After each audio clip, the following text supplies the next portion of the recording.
I'm joined today by Vix Ellis, who is a stylist. Welcome. Thank you. So tell me the role of a stylist in like the broadest kind of strokes. What does it entail? What do you do? The way I see it or understand it is that someone will come to me and they've got a character or a person, and even if it's just a normal lady going to the shops, for example, there's still something about her which is, there's a story to be told about her. So it's kind of using clothes to help identify who those people are. That's really interesting. So, yeah, it's almost like when you find out a little bit more about who the characters are, and then you can start to piece together, okay, so what would they wear, and that kind of thing. It's like, you know, often it's kind of, you just want normal people, but they need to be normal people who look good together, or who look good against their background, or who look normal but aren't actually normal, like don't actually look normal. It's kind of like screen normal. So there's this nuance, Yeah, because they need to kind of pop on screen, don't they? So there is obviously it's going to be contrived that people aren't going to be wearing like you see on screen. So you kind of need to take that and translate it. So I think part of the thing with this role is that everybody gets dressed every day. So often everybody thinks everybody wants to comment on it because it's very subjective as well. So people have things that they like or they don't like, but it's not always about what you like or you don't like. It's about creating something that works visually and tells people who these people are, or whatever the message that we're trying to kind of share is. What specific skills do you think you need to be a stylist? Is it something that you can learn? Are there courses, or do you think that there are just people that kind of just get it and they know? I'm pretty sure there are courses. I've never done one, but I think you have to have an eye. There isn't something that you have to have. So there's an amount that you can earn, obviously, like most things. But I think there's some, for me anyway, I'm not sure I can always explain why something works. I just get a feeling when something's right. It's like something starts fizzing in me and I'm like, that's the thing. I can't tell you why it is. So I think you've got to have something in the first place. But I'm sure there's a lot that you can learn about the do's and don'ts as well, the more technical side of it. What was your career kind of leading up to it? Was it something that you just immediately did, or were you doing something else? Tell me how you got into it.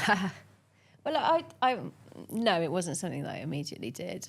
I did science at university, but I always loved fashion and art and design, and I was always making and creating and drawing and designing, but I did a degree in zoology. And then when I left, I kind of ended up, after lots of little jobs, working in advertising, in production.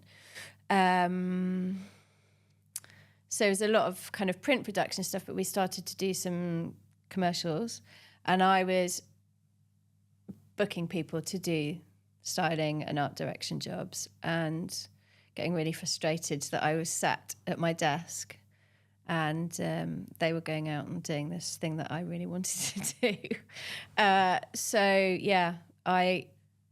When I had my first baby, I just decided I'm not going back to doing that. The production job was getting bigger and bigger and bigger, and I couldn't have done it with a child anyway. It was just all-consuming. Yeah, so when I can remember when my first baby was really little, we were sat in a cafe and some people at the next table to me were talking about a job that they were doing for a magazine.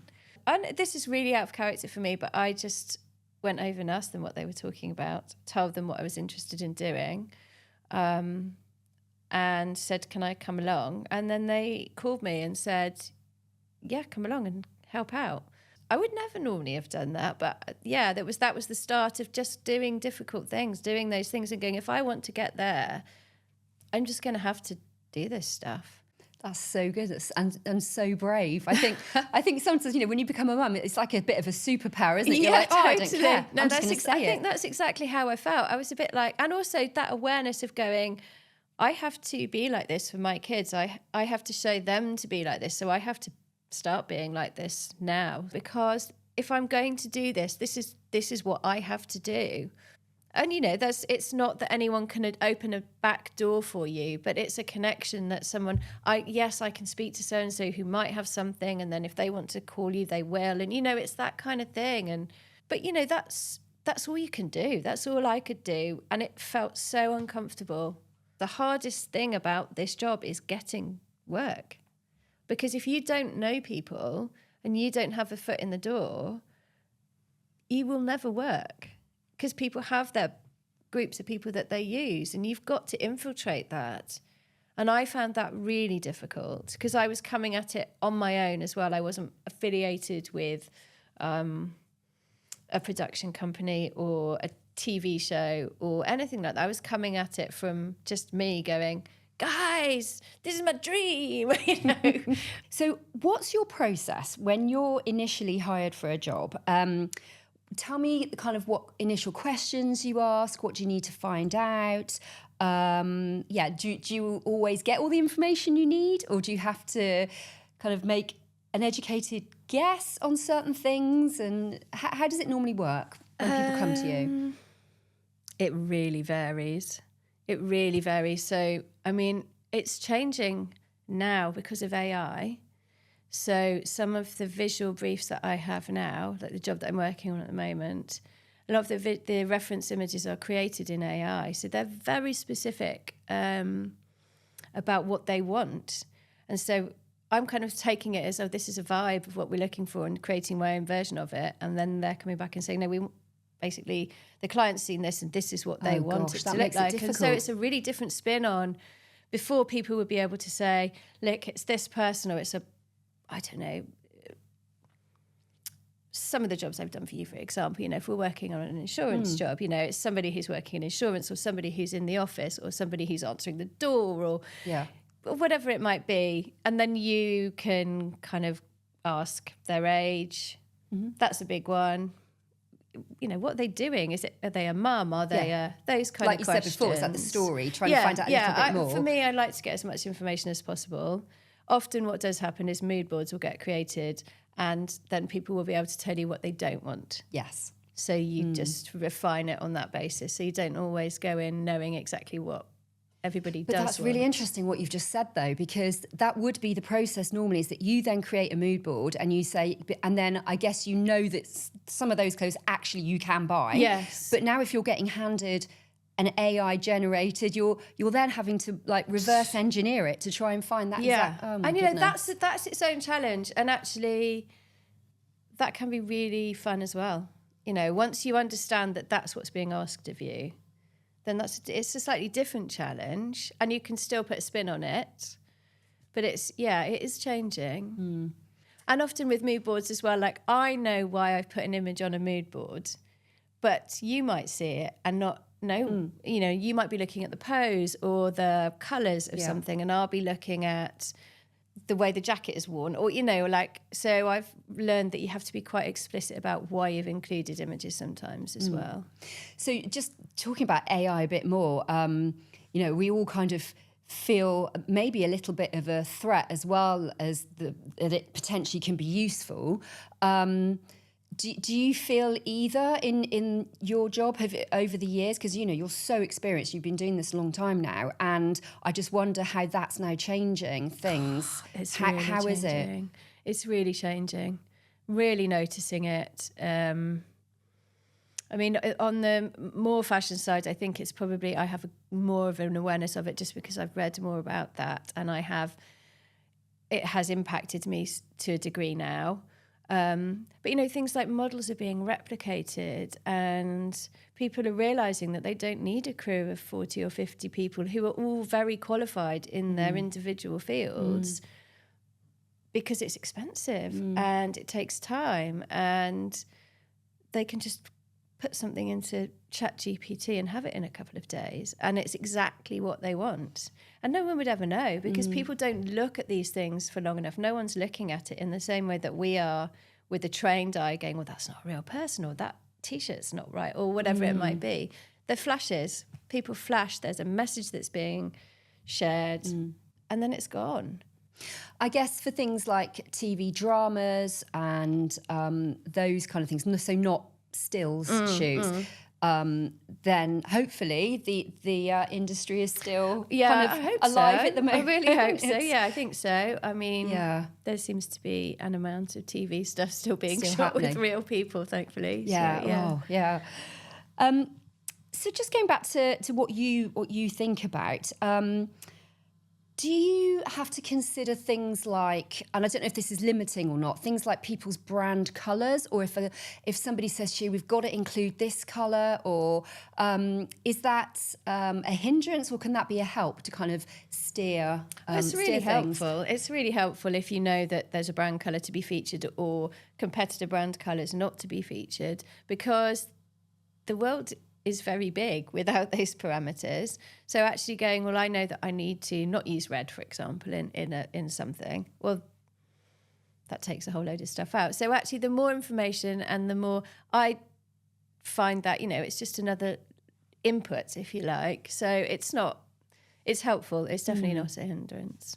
Where are your go-to places for getting your wardrobe? So say, for example, we are casting a family and it's like multi-generational, and so you need like, quite a lot of clothes for that shoot. Have you got like favourite places that you go to first? For example, do you go to charity shops? Where do you find good stuff? So for me, one of the things that's always niggled me with this job is that it can feel quite gratuitous in the amount of stuff that you need, go through, get rid of. It's a very, and then, stuff goes back if you don't use it, but then I heard a horrible story about stuff that gets returned to ASOS goes into landfill, and I don't know, I've never been able to get to the bottom of that, but you hear those things and it doesn't sit very well. For me, I really like to use secondhand things if I possibly can. It depends again on who we're dressing, who we're casting, where would they shop, I guess?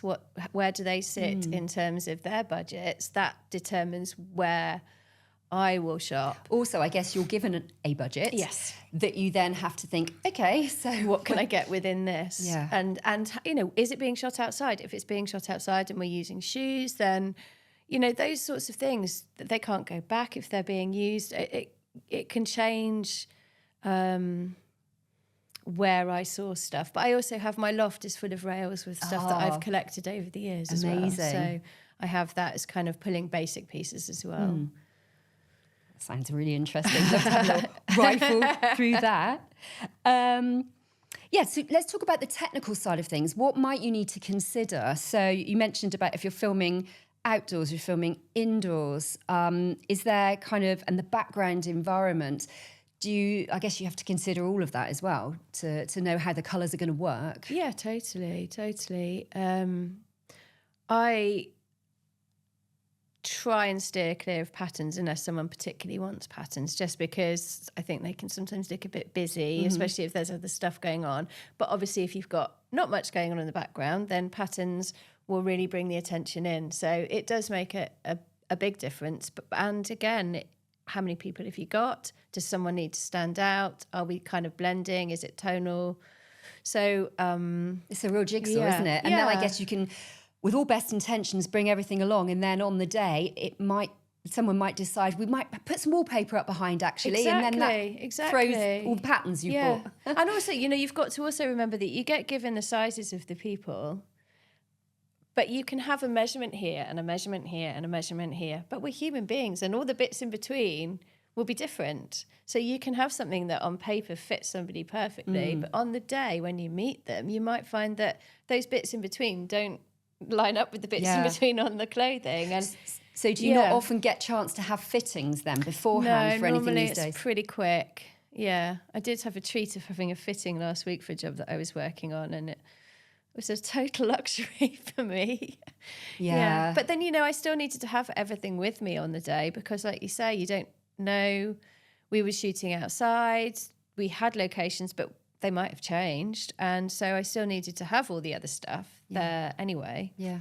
But it gives you a bit of a head start. Otherwise, it's a really frantic fit and run on the day. Yeah. But that's, like you say, the nature of it is you need to have more stuff than than you probably Always. will need. But then Always. it's, the whole ethical side of, oh gosh, you know. Yeah, you wanna and, you know, that's source probably it. the thing that I find the hardest, that sits when I start buying and gathering for a job and stuff starts arriving at my house, and I've got lovely delivery men who are very patient with me and know the places where I need it to be left. And, you know, I think for a while they thought I just had a really bad shopping habit. Do you ever want to keep some of the stuff? Because God, I would yeah. imagine I'd be like, oh, I might just keep that. Do you know the sense of relief I feel when people are not my size? Because I know that that's okay. Yeah. I can It's just not an option. buy, and it's not an option. But this job that I've just done, one of the ladies had size 6 feet, and I was buying all these cool shoes, and I was just thinking, well, I've got them all sitting in my workshop at the moment, and I'm like, oh, no, do you not need to buy these? Oh God, I'd be like that. I can imagine. So getting into specifics, because people listening to this, I think, might be interested in what are the best colours for on screen. So, you know, we all seem to be captured on videos these days, or certainly, you know, on stills and taking selfies. And what are the good colours? What are colours to steer away from? Is it different for each person? Again, it just depends what you're doing. I mean, I've done jobs recently against green screens, so obviously that is something that you have to think about, putting no green in anything. And then we did one job where we were meant to be shooting on a green screen, and then when we got there, it wasn't green, it was blue. Oh gosh. And so, you know, just all of those sorts of things, which there's always a way around it. Yeah. But yeah. Are there colours that make you look younger? Asking for a friend. Yeah. Or, you know, and any things I like think not really. I don't think so. I've Not heard that you should I'm- wear bright colours as you get older, but that might be a myth. I mean, some people really look great in bright colours, but some people just don't. I think bright colours, I gravitate towards bright colours more than I do towards pastels, because I think on screen pastels can sometimes, or pale colours, can sometimes just look a bit washy. But, you know, there are people, like, I tend to avoid almost this colour actually, like a light purpley colours, because sometimes they can look really good when you look at them, but on screen they just disappear. There's some patterns that are, you know, we need to avoid just because they make your eyes go funny. Oh, actually, I was thinking, just back to the technical, I've brought a shirt here. I This think that one, kind of thing yeah, so, is probably a no-go Yes. because of various... Yeah, is it called the Moray effect? Is that what it's called? Yeah, I so think it is. like dog teeth and little checks.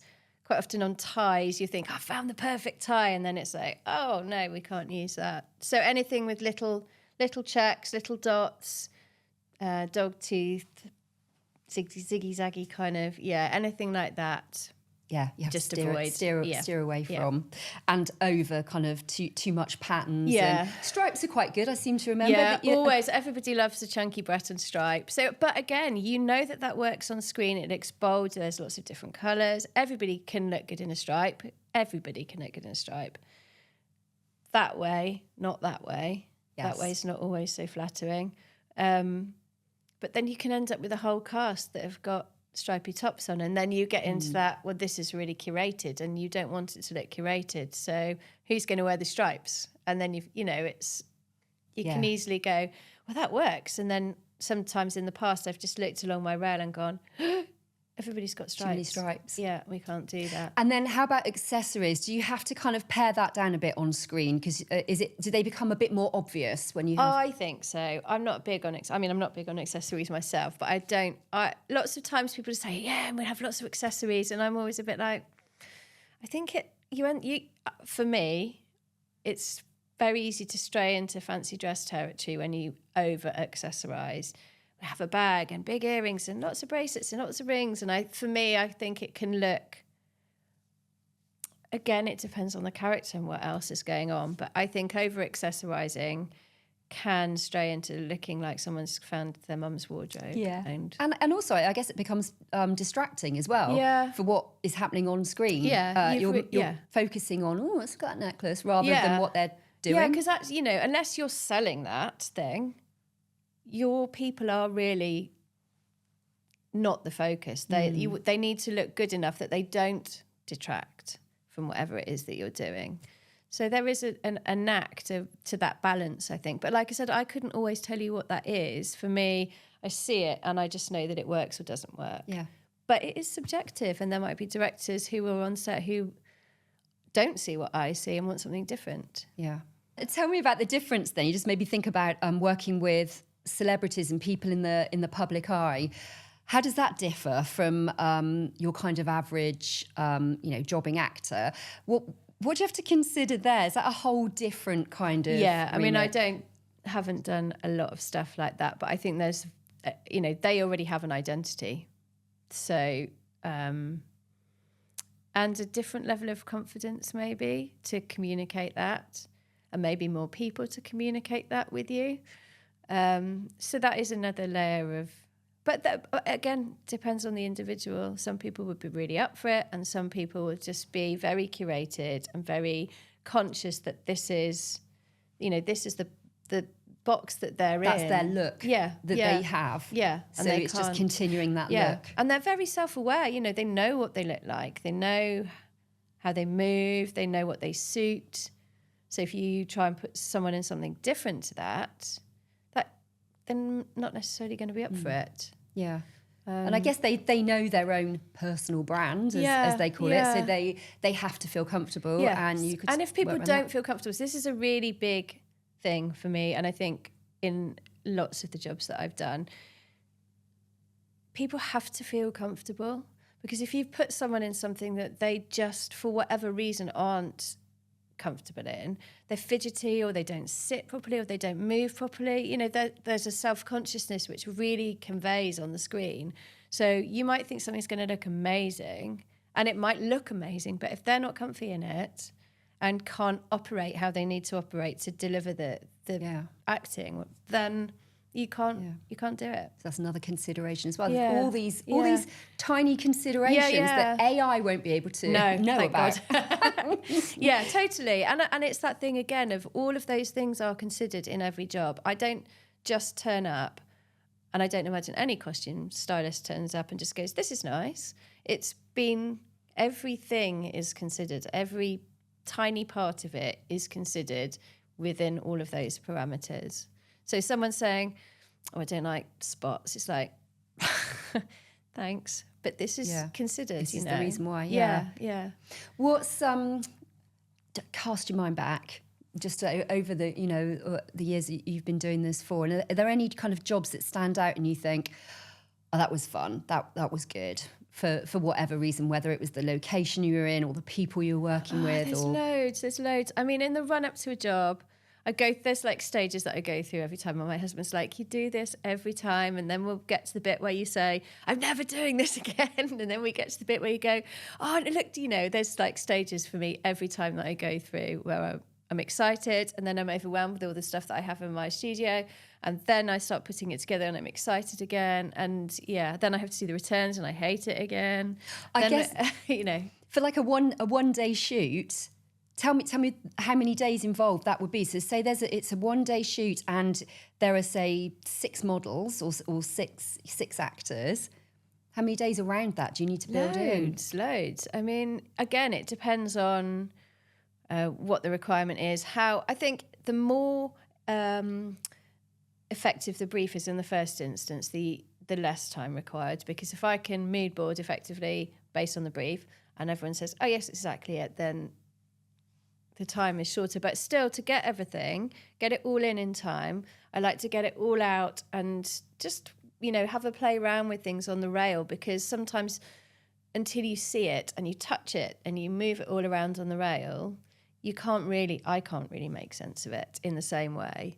And then I'll go into the shops and just rummage around to find little bits that...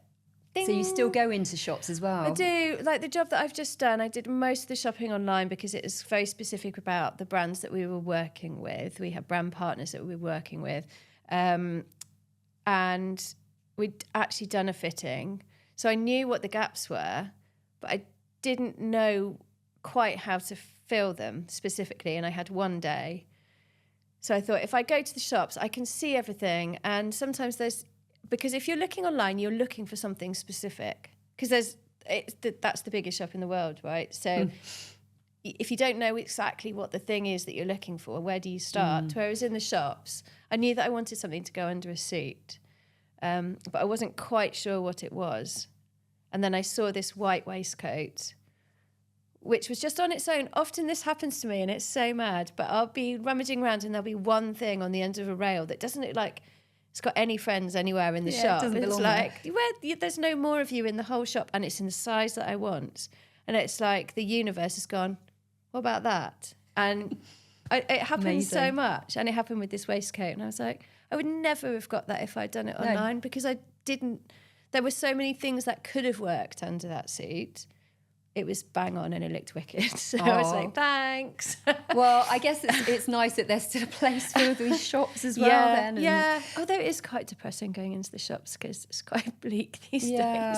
But just going back to the time involved then, so you're probably, for a one-day shoot for that type of thing, you're looking at least 2, maybe 3 days beforehand of your time. Yeah. And then afterwards it's the returning any clothes that weren't worn. So so you have to gather, but once the job is finished, then it tends to be quite chaotic in a dressing room. I just pack everything down and then I get it back to my studio and I unpack everything. And then you've got to put everything back with its packaging, with its where it came from, what's been used, what hasn't been used, or the labels, or the everythings. And then I keep a really, really comprehensive spreadsheet of every single thing that I buy. The order number, where it's come from, the item, the code, how much it costs, how it's coming to me, when it's come in, did it get used, how's it being returned, the date that it's returned, the cost to return. And I have this massive spreadsheet. And people forget in this job, they think it's just clothes. There is so much. If you don't keep on top of that side of things, wow, never thought. I guess there's just an enormous amount of admin because you're spending someone else's money, or I'm spending my float that I keep for this purpose. I need to make sure every penny is accounted for, because if I'm invoicing it, I need every penny accounted for, and if it's being returned, I need to make sure everything comes back.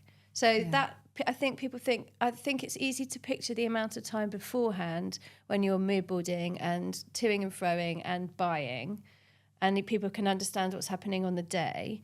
But I think it's really underestimated the amount of time and effort and focus that's needed the other side of it. Because that's mad. If you don't keep on top of that, you end up in a right pickle. So really, you need to be creative and have that vision, but you also need to be super organised as well for this. Yeah. For anybody that's looking to kind of get into this as a job and thinks, oh, it's super glamorous. I really I refer you to my previous.